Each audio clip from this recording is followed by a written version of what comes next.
Hours, Hurricane Milton will make landfall on the western coast of Florida. Winds will be fierce at well over 100 miles per hour, with storm surges reaching up to 15 feet and up to 18 inches of rain. It's looking like the storm of the century. I'm here with leaders of my administration who are in the front lines preparing for this storm and will brief me in our latest efforts. To save lives and livelihoods, I want to emphasize a few things. First, many communities in Hurricane Milton's path do not have a moment to catch their breath between Helene and Milton. Two historic storms in 2 weeks. I want to thank everyone who has followed local guidance to evacuate ahead of landfall. I know it's really tough leaving behind your home, your belongings, everything you own, but I urge everyone in Hurricane Milton's path to follow all safety instructions as we head to the next 24 hours. It's literally a matter of life and death. Second, for the last week, my team has done everything possible to prepare for this storm. I immediately approved emergency declarations in Florida and the Seminole Tribe in Florida. I also surged search and rescue teams, water, food, power generators, ambulances to the region. In my direction, Administrator Criswell will be in the State Emergency Operations Center in Florida tonight. And Kamala and I are going to keep pressure on the companies so prices stay stable on gasoline, flights, and goods people need. Finally, we're teaming up with state and local officials to support impacted communities. I spoke with the Florida Governor DeSantis, with Mayor Tampa Castor, the Tampa Mayor, the Clearwater Mayor, Rector, and the Pinellas County Chairwoman, Peters. I offer them everything we need, everything we have, everything they need. And I made it clear to them they should reach out if there's anything more they need. I gave them my personal phone number here at the White House to contact me directly if that's necessary. Let me close with this. I want to thank the governors of all the affected areas over the last couple weeks. Florida, North Carolina, South Carolina, Georgia, Tennessee, Virginia. We've been in constant contact, and they've been very thankful and appreciative of the help the federal government is providing. And I'm appreciative of all they're doing as well. And I've told them to contact me with anything else they need. We have made available an unprecedented number of assets to deal with this crisis. We're going to continue to do so until the job is done. But now I want to be clear about something. Over the last few weeks, there's been a reckless, irresponsible, and relentless promotion of disinformation and outright lies that are disturbing people. It's undermining confidence in the incredible rescue and recovery work that has already been taken and will continue to be taken. And it's harmful to those who need help the most. There is simply no place for this to happen. Former President Trump has led the onslaught of lies. Assertions have been made that property is being confiscated. That's simply not true. They're saying people impacted by these storms will receive $750 in cash and no more. That's simply not true.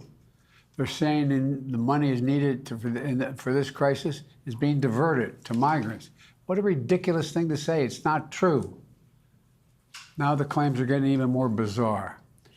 Congresswoman Marjorie Taylor Greene, a congresswoman from Georgia, is now saying the federal government is literally controlling the weather. We're controlling the weather. It's beyond ridiculous. It's got to stop. In moments like this, there are no red or blue states. There's one United States of America, where neighbors are helping neighbors. Volunteers and first responders are risking everything, including their own lives, to help their fellow Americans. State, local, and federal officials are standing side by side. Let me repeat, no one should make the American people question whether their governments will make sure that this is acting when it strikes. They'll be there. We will, all of us. I'm going to turn it over to Vice President Harris, if that's okay with all of you. Thank you. Madam Vice President. Thank you, Mr. President. And Liz, thank you for the work that you have been doing. As the president said, we've been working around the clock to prepare for Hurricane Milton and to ensure that people are safe, including ensuring federal, state, and local resources are being coordinated in a smart and efficient and effective way. We have also been in constant contact with the leaders in Florida to make sure that we are cutting any red tape that might get in the way of getting relief to folks, to make sure also that communities receive the resources and the support that they need as quickly as possible. Already, we have sent more than 1,000 federal personnel to be on the ground in Florida to assist with what needs to happen in the state to prepare for this hurricane, and we will continue to scale up those efforts. To the people of Florida, and in particular, the people of the Tampa region, we urge you to take this storm seriously. As has been said before, this is a storm that is expected to be of historic proportion. And many of you, I know, are tough and you've ridden out these hurricanes before. This one's going to be different. And so we ask you that by every measure, understand it's going to be more dangerous, more deadly, and more catastrophic. So please listen to your local officials. They know what they're talking about. They know what they're doing. And if you are told to evacuate, please evacuate immediately. Do not wait until it is too late.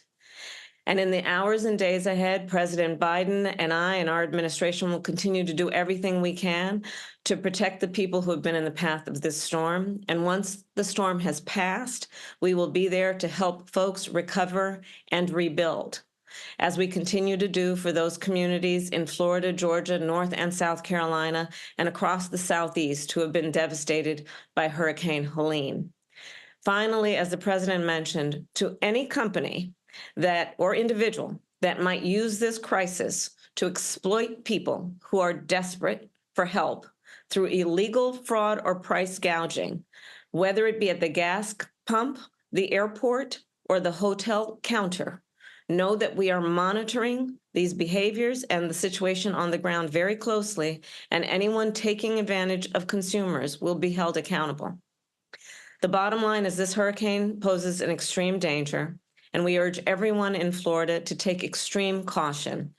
And we are with you, and we will get through this together. And with that, I will hand it over to Homeland Security Advisor Liz Sherwood-Randall. Thank you, Madam Vice President. Mr. President, Madam Vice President, you will now receive a briefing on the latest forecast for Hurricane Milton and actions that we have taken to prepare for it and be ready to respond to it. You'll hear from Administrator of FEMA, Deanne Criswell, the Director of the National Hurricane Center, Mike Brennan, the Director of the National Weather Service, Ken Graham, Secretary of Homeland Security, Ali Mayorkas, and the Commandant of the Coast Guard, Admiral Linda Fagan. We'll begin the briefing with Administrator Criswell. Over to you, Deanne. Thank you, Liz. Mr. President, Madam Vice President, I just want to assure you we are taking this storm very seriously. As you will hear from Dr. Brennan shortly, Milton is currently a Category 4 storm and will remain a hurricane as it crosses over Florida. At your direction, Mr. President, I will be traveling down to Tallahassee tonight to embed at the state EOC to meet with my team as well as our state partners. And I will be there to assess the damages and the impacts immediately following the storm, working in close coordination with the state to ensure that they have everything that they need to support their priorities. As you have always directed me to do, I am leaning forward to make sure that we are strategically placing our resources and our teams to be able to rapidly respond in Florida. There are currently over 1,000 federal personnel on the ground in Florida supporting the efforts from Hurricane Helene, as well as the previous storms that have happened over the last few years.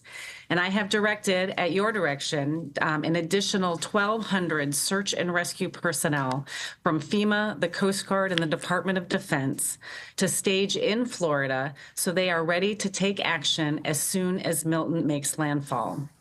This also includes 30 high water vehicles, helicopters, as well as boats to be able to go in and support the counties and the states as needed. I've also moved over 500 ambulances to help assist with the response, 6 incident management assistance teams, one specifically into Tampa and others throughout the region, multiple power assessment teams, and dozens of medical facility assessment teams so they can go in and check on the health and medical facilities as soon as the storm passes. And Mr. President and Madam Vice President, I have also moved millions of meals and liters of water into Florida to be able to support any of those immediate needs. I really appreciate, Mr. President and Madam Vice President, your continuous effort to help lift up the warnings and the guidance that you just gave about what people need to do in the path of Hurricane Milton. This is an extremely dangerous storm, and we need all of the residents that are in the path of the storm to listen to their local officials. They will tell you if there's still time to evacuate or what you need to do if you are still where you're at. They will give you the right information about what you need to do to protect yourself where you are at right now. Sometimes just traveling a few miles inland can mean the difference between life and death, and nobody has to lose their life as a result of this storm. So in short, Mr. President and Madam Vice President, I assure you we are taking this storm extremely seriously. We are focused, and we are ready to support the people of Florida.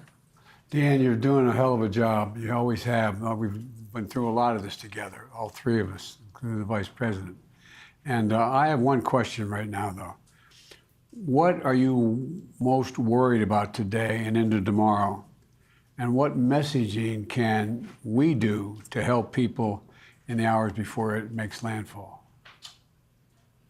Mr. President, the biggest concern is making sure people have gotten out of harm's way. Over the next 24 hours, we are going to see significant winds. We are going to see storm surge. We are going to see flooding from the rain. People need to be able to take this storm seriously. They need to move, if they still have time to move, out of harm's way. And we are prepared to support Florida with additional search and rescue assets to help save lives. That's our immediate concern, Mr. President, is saving lives over the next 24 hours. Have you ever seen a storm like this one since you've been in charge? I think this is going to be one of the biggest ones that we have seen after it makes landfall. I mean, we saw a lot of impact from Hurricane Ian, but this one is different. This one just looks different, and I think we're going to have a lot of impacts and people that are going to need our help, sir. Well, thank you very much. Administrator Thank you. Criswell, Yes, ma'am. are we concerned about any misinformation or disinformation regarding evacuations that we need to clear up at this point? There's been a lot of misinformation out there, Madam Vice President, that's for sure. But I have not heard anything specific to the evacuations. I think that the local officials, the state officials have been very strong in getting that message out there and getting people to move out of harm's way. I was in Florida on Monday and met with the mayor of Tampa as well as the mayor of St. Petersburg, and we saw people evacuating. And so they are listening to their local officials, and that was encouraging. That's great. Thank you. I think we'll move on then. Thank you, Administrator Criswell. We'll move to Director Brennan from the National Hurricane Center. Thank you, Liz. Mr. President, Madam Vice President, good afternoon. As Administrator Criswell mentioned, we are just hours away from seeing a potentially catastrophic hurricane landfall along the west coast of Florida, with the center of Milton expected to cross the coast late this evening or very early tomorrow morning. Is a powerful major hurricane and a large hurricane at that. We are already seeing multiple life-threatening hazards playing out across Florida. We have multiple tornado warnings in effect across portions of southern Florida. We're seeing winds increasing, heavy rainfall spreading across much of the state. And conditions are going to rapidly deteriorate over the next few hours, especially where landfall is going to occur along the west coast. That's where we're expecting that devastating storm surge of as much as 10 to 15 feet above ground level, from somewhere near the Tampa Bay region southward to Port Charlotte, with significant storm surge extending hundreds of miles even farther south to the Fort Myers and Naples area. And that is why we have been supporting so many evacuation decisions to get people away from that devastating storm surge. Time is running out now for people to leave along the west coast before conditions deteriorate further. Additionally, Milton is going to be a powerful hurricane when it makes landfall and move quickly across the state and remain at hurricane intensity as it moves across Florida tonight and as it enters the Western Atlantic during the day tomorrow. So that is going to bring the risk of hurricane conditions to much of the central portion of the state. We have hurricane warnings in effect from Fort Myers up through Tampa to Cedar Key along the West Coast, all the way through the I-4 corridor across Orlando to Daytona Beach, up to St. Augustine, including the Cape Canaveral area and the East Coast down to Port St. Lucie. So a large area is at risk of seeing devastating wind impacts, widespread power outages, structural damage. And that could lead to a very unsafe environment after the storm, where we tend to see a lot of post-storm fatalities in this very dangerous environment that's left.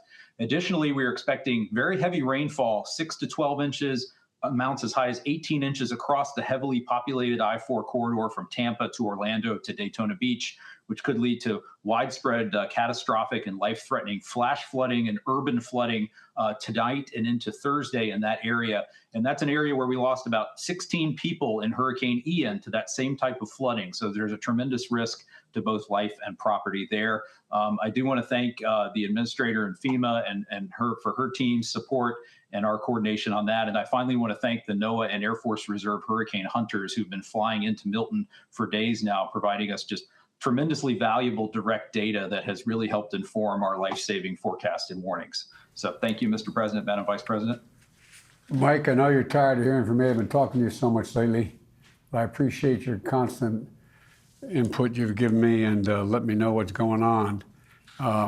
What more can you tell us about how the location of this storm is going to affect the storm surge in Florida? I mean, because that's pretty consequential, right? The surge. I mean, that's what you're focusing on?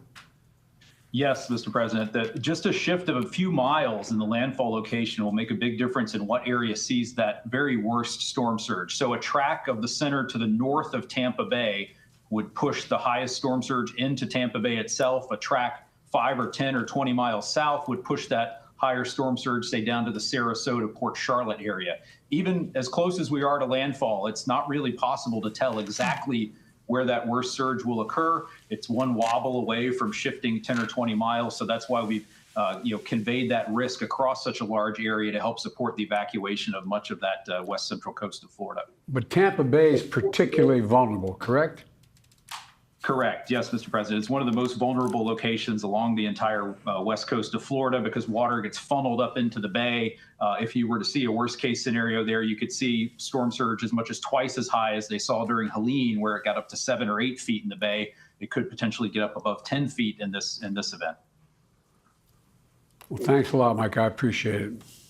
Hey, Mike, it's good to see you again, and thank you for all your work. So for the folks who have been living in Florida a long time and have experienced these storms many times, how are you talking with them about how this is going to be different and so the difference between what they're used to and what this will be as a way to hopefully give them more encouragement to know that they need to get out? Yeah, thank you, Madam Vice President. Yes, we've been emphasizing the size and the intensity of the storm and the direction at which it's approaching, which is unusual and really raises that storm surge risk for the west coast of Florida. We typically see hurricanes approach the west coast of Florida from the south or southeast, moving parallel to the coast. This track more perpendicular to the coast really raises the storm surge risk. And the size of the storm is going to produce hazardous impacts across much of the peninsula. So we've been hitting the surge risk on both coasts, actually, the hurricane force winds, the flooding rainfall threat, the tornadoes, and trying to re-emphasize the scale and breadth of the threat, which is somewhat unusual for Milton. Thank you, and thanks for your good work. Mike, one more question. Yes, sir. For people listening, what is the width of the state of Florida from the Tampa Bay area across to Sebastian Inlet in that area to Palm Beach? What kind of distance are we talking about? Across the state of Florida, you're probably talking about, 150, 200 miles. That's an estimate, but the storm's going to be moving at 15 miles per hour. So it's going to be moving across that area very quickly. And the tropical storm force winds, the 30, 40 mile per hour winds or greater now extend almost out more than 200 miles from the center. They're going to get even larger as the storm approaches the coastline. So that's going to cause those wind impacts to affect much of the state. The reason I asked the question is I think, at least for me, having done a lot of this the last 3 years, emphasizes the consequential damage this storm can do. I mean, it's going to enter Florida on the west as a hurricane and leave as a hurricane, and that's pretty unusual. Anyway, thank you. Yes, sir. Thank you. Thank you so much. We will move on now to the National Weather Service Director, Ken Graham. All right, thanks, Liz. I appreciate it, and wanted to thank Administrator Criswell for everything through this, and Dr. Brennan as well. The Hurricane Center has been really focused on this and on it with such a great forecast the whole way. I just wish we could minimize those impacts, but that doesn't look like what's going to happen. So, Mr. President and Madam Vice President, we continue to work at the National Weather Service with our federal, state, and local decision makers during the storms.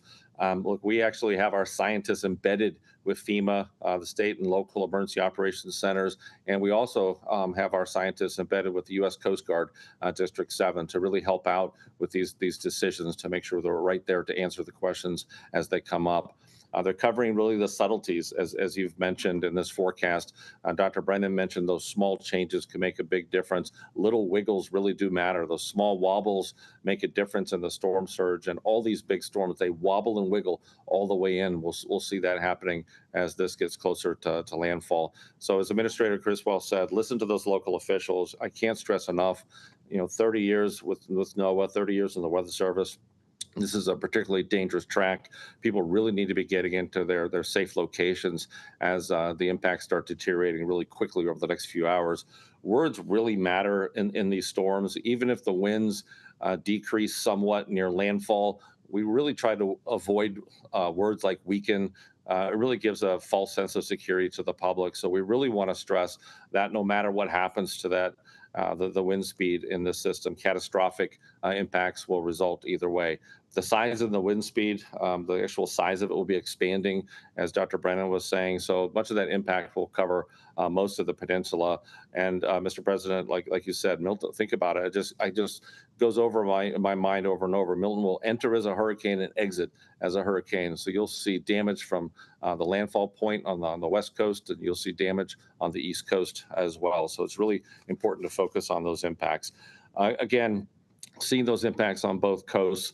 We're really starting to see the impacts as we speak. I was just looking at the radar before doing this meeting here, and we've got tornadoes already touching down in some spots in Florida, and some have been confirmed that have touched down as well. And about 90% of those tornadoes occur on that right front quadrant of a tropical system. So we're really, our folks at the Weather Service are on duty 24 hours a day, watching that radar to make sure that we can get those warnings out quickly to people so they can take cover. And as Dr. Brennan said, think about it, Mike, right, 140 miles wide. Now we're 200, and we expect it to be greater than 240 miles away from the center with these winds. So that's a huge area that we can see some of that damage. Very concerned about the storm surge, and I wanted to double down on something. It's not just Tampa Bay with that 8 to 12 foot forecast, or 10 to 15 down to Boca Grande. I mean, you could see 5 to 8 feet of storm surge all the way down to Chokoloskee. Think about Fort Myers, Naples, well away from that center. We just got to really keep reminding people they're not safe, even though you're not near the center of the storm. So we'll continue to really message that as we can. The other part of this, flooding could last a while. So unlike other areas with elevation, there's not much elevation in Florida. So some of these rivers are going to be slow to drain. Some of these rivers could stay up for about a week after the storm, and the storm surge will act as a blocker to drain some of that rain from the inland area. So that could really be add some challenges to some communities with the flooding and recovery efforts, as some of the roads will be pretty impassable. So, I was looking at this, Mr. President, Madam Vice President. Yesterday I said the clock was ticking. Today I'm saying the alarm bell's going off. People really need to start getting into their safe place. As always, the Weather Service remains on duty 24/7 to make sure the decision makers have all the information they need and the updates to this storm. Ken, I'd like to focus on one thing you said. I don't think most people would think it, but the idea that sometimes it takes days for rivers to crest after a major storm like this. Are there any particular areas of concern that that are related to this type of flooding? And how long do you think the flooding conditions could last? In other words, I think people think once the winds are died down and have gotten through that, okay, we're all set. But these rivers flooding are consequential, and it takes time, right? It takes time. That storm surge pushes up every nook and cranny of Florida. So it goes up bays, goes up rivers, it fills in all these areas. And then you add that incredible amount of rainfall, and that rain can't drain because the storm surge has it blocked. So just really looking at some of the areas in Hillsborough River, Alafaya River, the Peace River, some of these type of traditional places that could flood, we really got to watch those areas and those communities. So it takes quite a while for that water to drain. Thank you very much. Hey, Ken, I have a question for you. You mentioned words matter, and I know there is a lot of media following this briefing. So there have been, we've gone from a Cat 5 to a Cat 4, and the language that a lot of folks have been using is downgrade. But it sounds like you're cautioning us that that may communicate a sense that the danger is lessened when in fact it's not. Can you talk a little bit about that? Because I know a lot of folks are watching right now and would love to have your feedback on how we should be talking about this. Yeah, we need everybody that communicates to the public to be on the same page with the words, because I've 30 years of doing this. I've seen this so many times. People will think, oh, it was a Cat 5, now it's a Cat 3. That's not a reason to relax. It's not weakened. That's not diminished. That means that we've expanded the wind field. The impacts don't change associated with that. And I've seen this in Hurricane Florence and other historic hurricanes. So we have to be mindful of the words that we use and focus on those impacts. Those impacts haven't changed no matter what the wind speed does over the next 24 hours. Thank you. That's very helpful. Thank you. Thank you, Director Graham. We'll go now to Secretary Mayorkas, the Secretary of Homeland Security. Ali, over to you. Thank you very much, Liz. Mr. President, Madam Vice President, if I can just pick up on the important phrase, the words matter. I want to thank you for the strength and moral clarity with which you have been speaking to bat down false information that is being spread. That false information is only hurting survivors in need of help.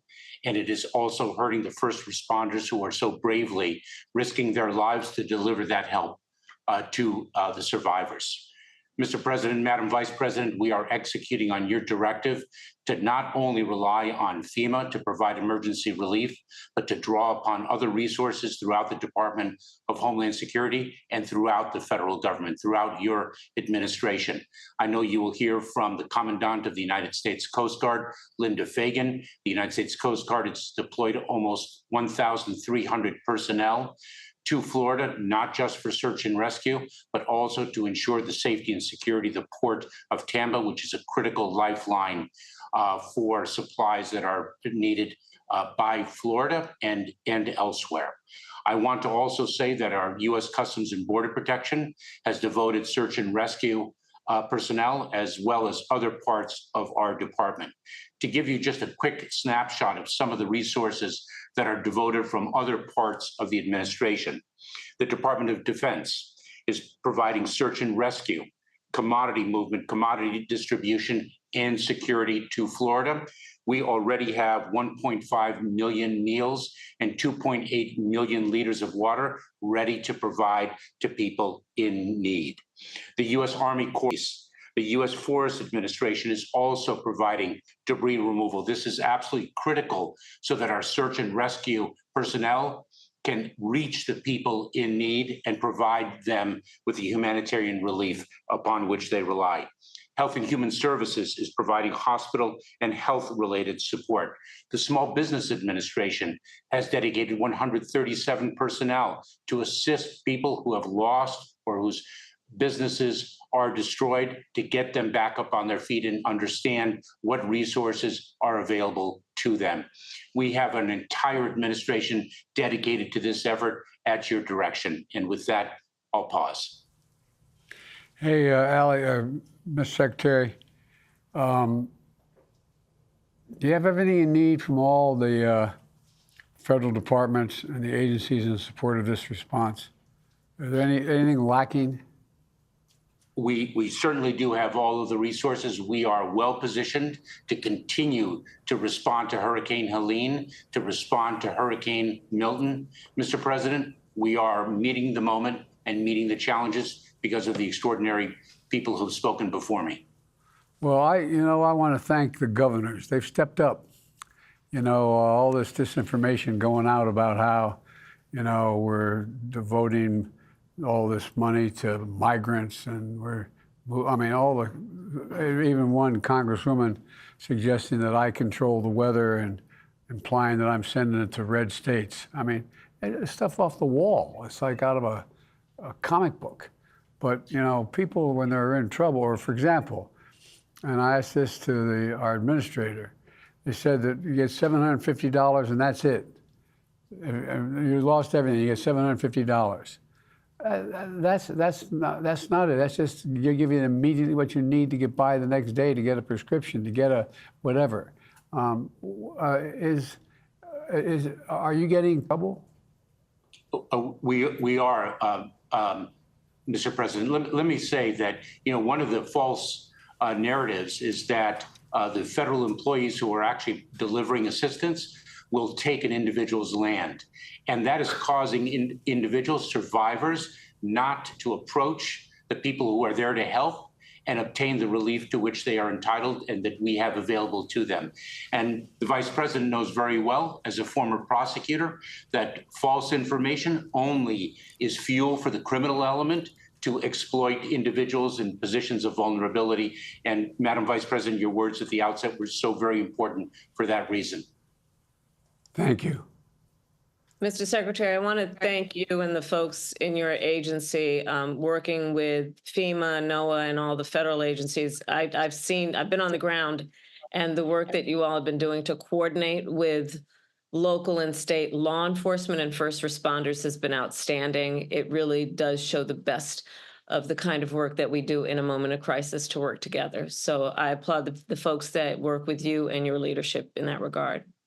Thank you, Madam Vice President. Thank you, Secretary Mayorkas. We'll go now to Admiral Linda Fagan, the Commandant of the U.S. Coast Guard. Thank you, Mr. President, Madam Vice President, and I want to assure you that the Coast Guard is ready to respond. We continue to monitor the storm closely and are mindful of how dangerous and devastating the storm is and the potential to the region, which is still recovering from Hurricane Helene. My senior field commanders are well integrated with both the state and local emergency responders and have stood up incident commands. We continue to surge personnel and assets from across the country into the region. And I want to highlight how we prepare for storms. And so we have people in helicopters and aircraft and boats and cutters that would have been in harm's way for the passage of this storm. And we have sorely moved those people and assets out of harm's way for the storm. They are ready and positioned to begin to move back into the region as soon as it is safe to do so. In addition to the aircraft and ships and boats, it includes shallow water boats, medical teams, pollution response teams, crisis support teams. Our top priority is saving lives and safeguarding the marine transportation system. This also includes responding to any pollution incidents. We will begin to move back into the region as soon as it is safe to do so, with our primary initial focus being life-saving work and reopening the ports to re-enable the flow of commerce. I want to focus just for a minute on the Port of Tampa, which is the largest port in Florida. And depending on the impacts of the storm, there could be some impacts to the port and commerce flow. We will conduct overflights as well as bring ships into the region to ensure that the channel and the harbor is clear and safe for commercial traffic. We will work with the Army Corps of Engineers and others to do those assessments. We'll work to reestablish the aids to navigation constellation and work with the pilotage in the area to ensure that ships are able to move safely in and out of the Port of Tampa. We'll also need to ensure that the port has electricity for handling of cargo and cargo flows.